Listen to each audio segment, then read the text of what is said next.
Andrew Zufelt, ADC 665. This is Module 10, Existential Therapy.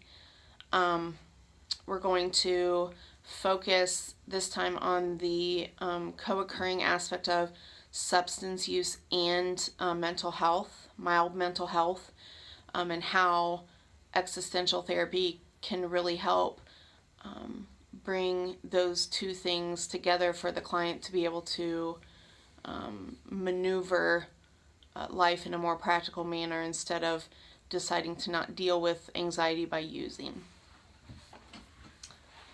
Okay, Ron, so talk to me about how things are going. You're almost done here. You've moved from inpatient to a partial, so you've been here during the day doing some stuff, and I've been seeing some work and stuff that you've been doing. It's been fabulous. How have things been at home when you go home at night? It's actually been a lot better. My wife is enjoying our time together, which is nice. Okay, and so in the beginning when you went from inpatient to partial and you started going home, how were you feeling initially when all of that started? I had a little anxiety, a little bit of how my wife was going to react.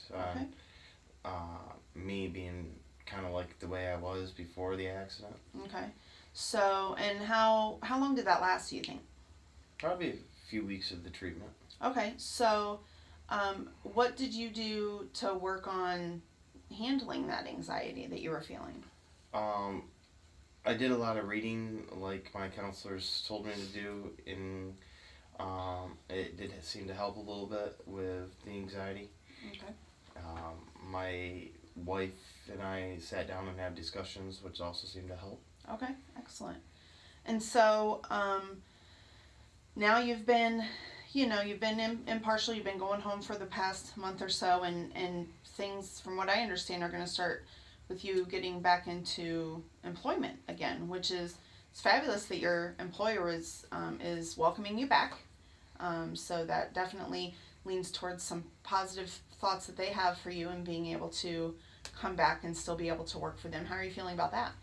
I'm a little nervous about going back. I mean, okay, why? Since the accident, I don't want to get hurt again while I'm at work. Okay, and so, but is it difficult to stay not being hurt at work? Is it a difficult job where you do run into the possibility of getting hurt?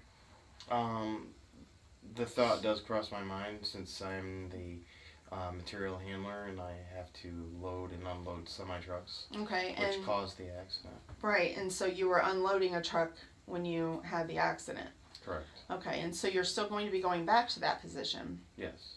And so your concern is that, what if you do get hurt again, and then what would that lead to? Right, I don't want to relapse and start using again. Okay. I can help it. Okay, and so when you start thinking about going back to work, what physical things happen in your body? I start getting cold sweats and start shaking a little bit because of the situation that happened. Okay, and so what are you doing anything at the moment to try and help with that anxiety, or is the reading helping like it did when you were going home? Not so much. Okay. Because it's getting closer and just getting really anxious about what's going to happen when I do return to work. Okay. Well, one thing that you need to understand is that anxiety is a human condition, okay?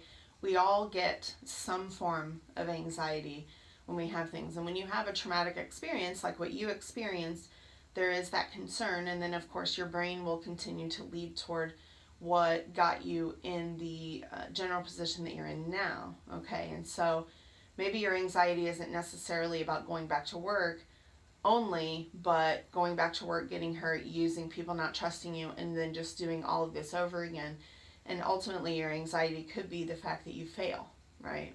Correct. So what we need to do is focus on some things that are going to help you manage that anxiety, because it's going to be there, okay? It's a normal part of life. Everyone gets it.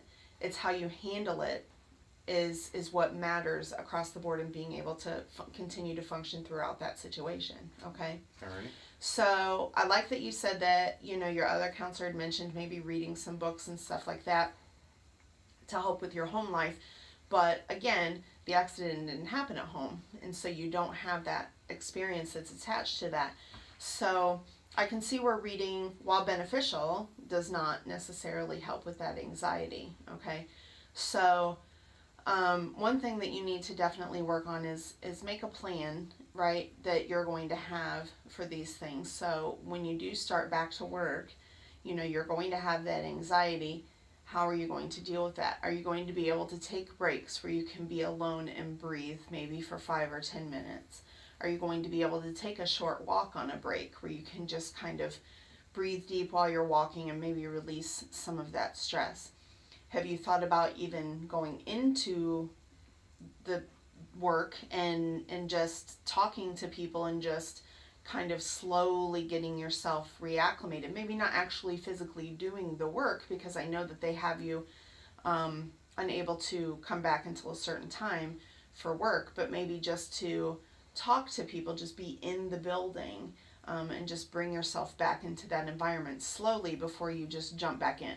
Have you thought about doing something like that? I have not. Okay, do you think that that's something that you might be able to do?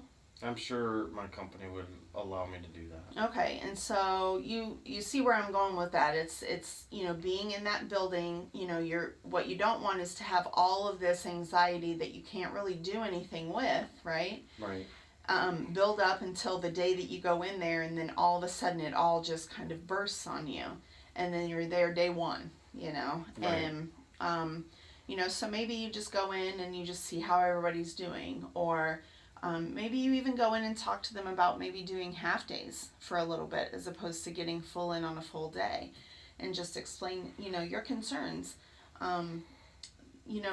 Given the job that you have and what happened to you, which they were there, when it happened, they need to be understanding that you might have that anxiety, that fear that's going to come back with that. And if they're really willing to bring you back because you mean that much to the company, then maybe they're willing to make some adjustments for you. Maybe where you just do a half of a day, and see how things go. Slowly get those situations in. Or even if they're not willing to do half days, is there any way that you can take more breaks where you can just be alone and breathe, or walk, or even sit and read, something that's completely separate from the job at hand? Do you think that might work, or something that might...